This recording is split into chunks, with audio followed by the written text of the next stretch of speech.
Voilà, ça c'est de la vraie politique, la politique du changement, pas la politique de on prend les mêmes et on recommence. Ça suffit ça. Demain matin, je ferme les frontières. J'ai besoin de personne pour le faire. Tant pis pour Schengen, tant pis pour l'Europe, tant pis pour l'impératrice von der Leyen. Je pense aux Français. Ensuite, dans la journée, j'établis un moratoire sur l'immigration. Et le lendemain, je supprime le droit du sol à Mayotte, avant de le supprimer sur l'ensemble du territoire national. Parce que là, j'ai besoin d'une loi. Ensuite, je fais savoir à l'Algérie que je coupe tous les visas, toute l'aide financière, les passeports diplomatiques pour les oligarques, tant que Boualem Sansal est en prison. Ensuite, je vide les prisons, je les désemplis. Je renvoie les 20 000 prisonniers étrangers chez eux. Ils n'ont rien à faire chez nous. Et dans les cellules vides, j'accueille les narcotrafiquants pour éviter que la France ne soit, c'est une question de délai, un narco-État.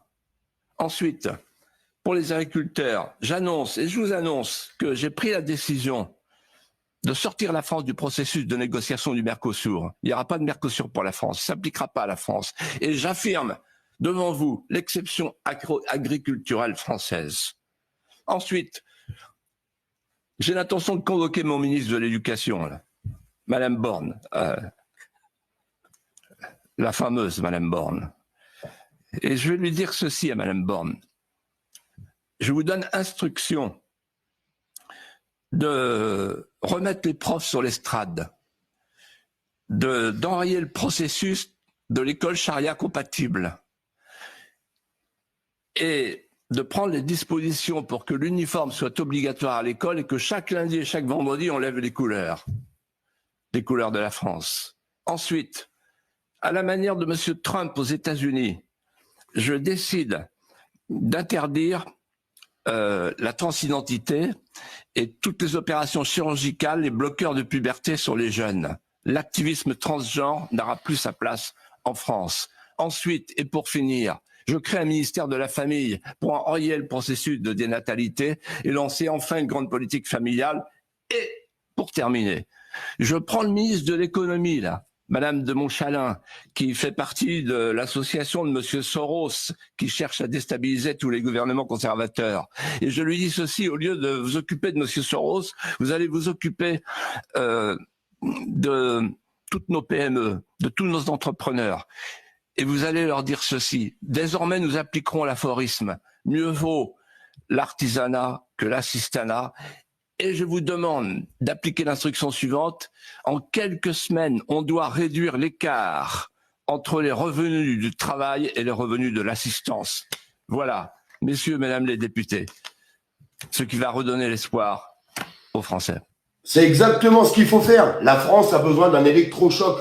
On n'a pas besoin de politiques qui disent on va prendre une petite mesure là, une petite mesure là. Non, il faut que ça bouge, que ça soit radical.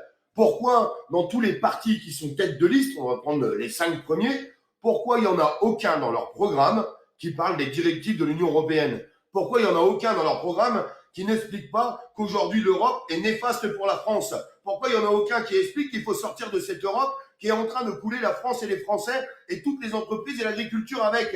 Pourquoi ils ne le disent pas? Parce qu'ils ne veulent pas sortir du système, c'est tout. La vérité, elle est là. Et tant qu'on restera dans ce système, rien ne changera. C'est que du pipeau, c'est du violon, c'est de la flûte de Pan. Aujourd'hui, on en est là. Donc, c'est aux Français. Aujourd'hui, il faut accentuer tout ça. Il faut mettre la pression sur nos politiques. Monsieur Levillier, c'est dommage. Pourquoi vous ne vous présentez pas, en fait? Pourquoi vous ne vous présentez pas? Vous êtes la seule personne qui aurait pu regrouper les patriotes, les groupes politiques patriotes de France, j'en suis absolument certain. Et là, ça aurait pu coller. Parce que tant qu'ils seront divisés un petit peu partout comme ça, les résultats seront toujours compliqués. On a besoin d'une France patriotique. On a besoin d'hommes politiques qui respectent la France et les valeurs de la France et les traditions de la France et qui lui redonnent sa souveraineté. Cette souveraineté qu'on est en train de perdre à cause de l'Union européenne. Et je ne cesserai de le dire. On a besoin que le marché du travail paye plus. Les gens ne sont pas payés assez. On a besoin qu'il y ait plus d'emplois pour les gens qui sont à la recherche active d'emploi. Mais là, c'est les boîtes qui coulent. 70 000 liquidations judiciaires. Tout ça, c'est des chômeurs et des patrons qui sont tombés, des petites entreprises. Il faut arrêter de nourrir les entreprises du CAC 40 à coups de milliards et plutôt aider les petites PME, les artisans, les commerçants. C'est cela qu'il faut aider. Il faut aider les travailleurs qui se lèvent tous les matins et qui en chient et qui ont du mal à partir en vacances et qui n'arrivent même plus à bouffer au restaurant. Il faut aider des retraités qui ont travaillé toute leur vie. Il faut arrêter de les matraquer fiscalement. Stop, ça suffit tout ça en fait. Ça suffit. Il y en a ras-le-bol. Et aujourd'hui, on a besoin d'une vraie politique du changement. Et pour y arriver, il faut faire en sorte que Macron ne finisse pas son quinquennat. Parce que sinon, c'est quoi? C'est la perte de notre souveraineté qui sera donnée à l'Europe. Vous verrez. Hein.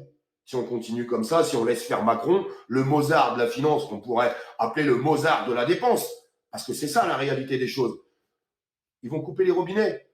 L'agence de notation va dégrader la note de la France. Les gens ne voudront plus prêter à la France. On sera sur tutelle de l'Union européenne. Et puis quand vous irez au distributeur, on vous dira tu peux tirer que 10 euros. Et il y a encore des gens, je suis désolé de vous le dire, ils n'ont rien compris. Ils continuent d'épargner. L'épargne n'a jamais été aussi haute en France. C'est quand même incroyable, c'est bizarre quand même. C'est quand même chelou. Ça veut dire que ceux qui gagnent encore des salaires à peu près conséquents, qui sont à peu près dans la normalité des choses, ce que tout le monde devrait gagner, eh bien, ils continuent d'épargner et de nourrir ces banques. Pourquoi faire? Vous allez voir la surprise le jour où tout va être bloqué. Ah, vous allez tomber dans un immeuble de 15 étages. La chute va être terrible. Et l'atterrissage encore plus. Ça va faire mal, hein, ça va piquer. Donc aujourd'hui, c'est empêcher Macron de finir son mandat. Il faut le dégager. Et puis après, il faut enchaîner sur de nouvelles élections, mais avec des vrais politiques qui ont une politique du changement pour changer les choses en profondeur, pour quitter cette Union européenne, pour quitter l'OMS, qui veulent piquer vos gosses. Parce qu'ils adorent ça, hein, planter des seringues dans vos enfants. Ils adorent. Ça rapporte un fric fou. Ben ouais, c'est la vérité, mais au bout d'un moment, il faut les dire les choses. Parce que là, on se laisse faire, on ferme notre gueule. Ce serait peut-être temps qu'on arrête de s'écraser. Donc la suite, c'est un gouvernement qui tombe le 8 septembre, tant mieux que bien se fasse. Et puis la France et les Français, les citoyens, les patriotes, qui en ont marre, qui n'en peuvent plus, qui doivent se lever pour faire tomber Macron. C'est tout. À travers un mouvement économique, puisque je répéterai toujours, et j'en suis persuadé, moi, aujourd'hui, le Mozart de la finance, tu le fais tomber avec la finance.